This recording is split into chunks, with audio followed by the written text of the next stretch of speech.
Hey guys, it's Mike with another MLS Updater. Let's take a look back at last night's games with some big playoff implications before looking forward to tonight's games in MLS.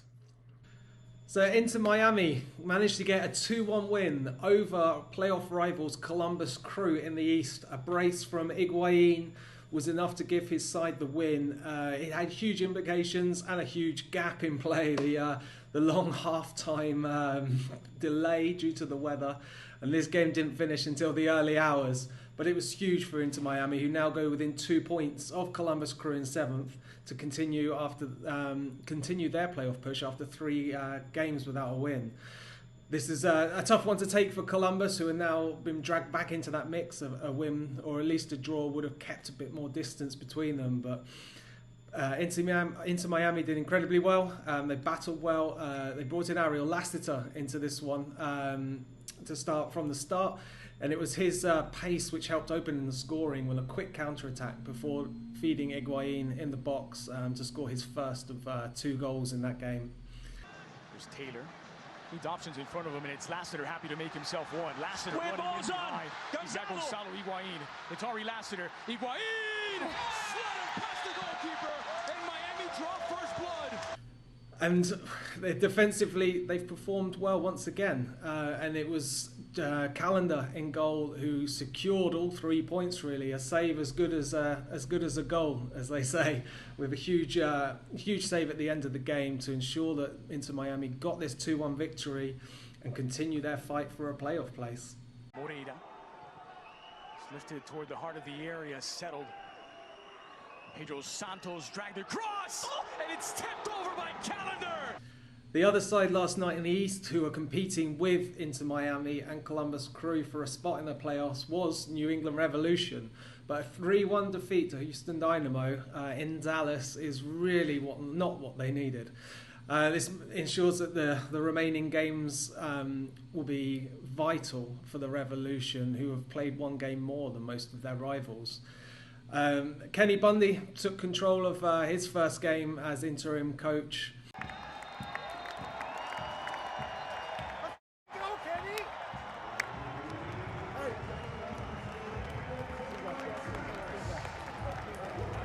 The celebrations were wild throughout the game. They enjoyed something which they haven't been able to enjoy too much, and a strong, dominant win. And Fafa Pico with his brace and his final goal of the night to make it 3-1 was one to really enjoy. Fafa Pico, can you get a third? Fafa Pico, yes, you can! For New England, Carlos Heel at the end of that game just said maybe we just aren't a playoff side. They've had a lot of turnover, losing Adam Buxa. The signings of Josie Altidore, Sebastian Lletget haven't really worked out. They've left as well. But one signing in goal, Petrovic, has been incredible. It's Ferreira. And Ferreira's denied from the spot. The goalkeeper has proven to be one of the best in MLS since coming in, for Matt Turner, who left for Arsenal earlier this year. And he's one that they can look back on and say we've hit on this one, and let's prepare for next season. Towards the top of the East, Montreal have got another 3 points with a home win over the Chicago Fire. And once again, Kai Kamara is on the score sheet. The 3rd highest scorer in MLS just continues to produce, even at the age of 37. And then Bornstein getting caught, comes back here for Kai Kamara! And Montreal now look to be securing that 2nd spot in the East. Will have home advantage going into the playoffs, and they certainly look like a very well organised team to be competing with the best come the end of the season. And a lot of thoughts go towards the Philadelphia Union in the East to be to go through to the MLS Cup final.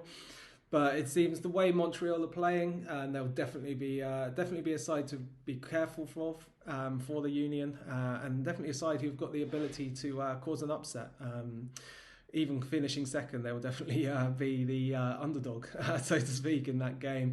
And should they be a successful side to reach the MLS Cup final, I don't think they'll fear any side in the West, as well. They're a well-organised side who can be incredibly good on their day, and we'll have to see where we'll see them come the end of the season. The other two games included LAFC's trip to Minnesota, where they dropped points once again. Carlos Vela with a great goal to rescue a point. Acosta sits up here for Vela. Oh, what a goal! It finished 1-1. Minnesota, well, at times felt unfortunate not to get the win. And Luis Amarilla with another good performance. He had a great opportunity, which with a good turn, with a finish that came off the bar. But once again, LAFC's attacking lineup just really isn't clicking. Bale and Vela were playing together again. They're struggling to make an impact while on the pitch together. Vela's goal came late in the game after Bale had been substituted earlier on. So we'll have to see how this side can really get back on track. Is this just a stumbling block, or are they just really struggling to find a way to incorporate all of these big talents which they've got on this roster? And finally, going into the last game of yesterday, Sporting Kansas City got a 3-0 win over DC United. Wayne Rooney was, as you can imagine, unimpressed with his side's performance, saying it was more like a testimonial than it was an MLS game. Sporting Kansas City will be happy with how the second half of this season has gone after a lot of disappointments early on. There's definitely signs to show that they can be competing again next year, especially with their DPs coming back from injury. Shallowy signing a new contract, and there was a bright performance in goal for their new goalkeeper, McIntosh. Here's Roberto. He puts it across for Benteke. Denied by McIntosh. But those are the sides from last night who played, and let's go into the games for them tonight. So in the Eastern Conference this evening, Orlando City host Atlanta United, knowing that a win could take them within 1 point of New York City FC in fourth place. This would be a big step towards looking to gain home advantage going into the playoffs. They have 2 games in hand currently over New York City FC. A win here would take them within 1 point and 1 game in hand. So it'll be a huge game for them. Atlanta United, as always, big news, and we'll have to see how Orlando cope, especially on set pieces after the Barata hat-trick against Toronto earlier last weekend. One of the other games, the late kickoff, Colorado versus San Jose. San Jose looking to bounce back from a huge defeat to Cincinnati last weekend and to put some smiles back on supporters' faces. But for both of these sides, the playoffs are out of reach now. The 2 other big games here, we've got Austin versus Real Salt Lake. Salt Lake sitting in 7th, they need to get some points on the board, especially with Vancouver LA Galaxy being the other game, and the Galaxy sitting just below them outside the playoffs, looking to try and make that leap and get above the playoff line. It'll be interesting to see what happens. I'm sure we'll all be tuning in this evening and enjoying the action leading up to this weekend's games coming up.